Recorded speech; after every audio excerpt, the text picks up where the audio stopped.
ও আব্বাজান, ও আমার আব্বাজান রে, ও আমার বাপজান, কলিজার টুকরা আব্বাজান, আপনার কাছে আসছি আমি আরো একটা প্রস্তাব নিয়ে। এর আগে আপনাকে আমি একটা গান শুনিয়েছিলাম, সেই গানটা হলো আব্বাজান বিয়ায় আমায় তাড়াতাড়ি দিয়ে দেন। ও আব্বাজান, এই গান শোনানোর পরে আপনার মতো মানুষের বিবেকবোধ জাগ্রত হয়নি? আপনার যে একটা সিঙ্গেল ছেলে আছে এটা আপনি চোখে দেখেন না, আপনি আমার বিয়ে দেন না। সামনে শীত এসে গেছে, একটা সিঙ্গেল ছেলেই বোঝে শীতের দিনে বউ ছাড়া থাকার কি কষ্ট।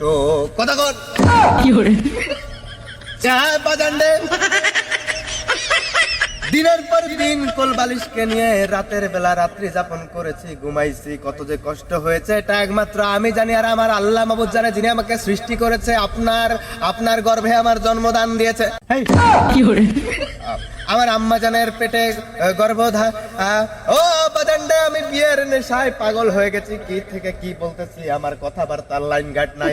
আব্বা জান, বেয়াদবি হলে মাফ করে দিবেন, এত কথার বাড়াতে চাই না।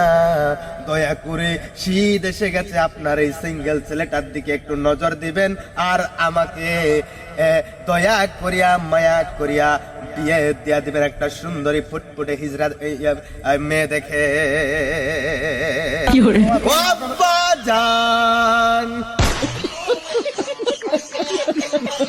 বাবা, তোমার তো মাথাটা মনে গেছে। তুমি তো আমার পরিচয় দিতে লজ্জা লাগতেছে। তুমি আমার ছেলে কেন? তুমি এর আগে আব্বাজান নিয়ে গান গাইতেছো, আজকে ওয়াজ মাহফিল নিয়ে মস্করা করে কেউ।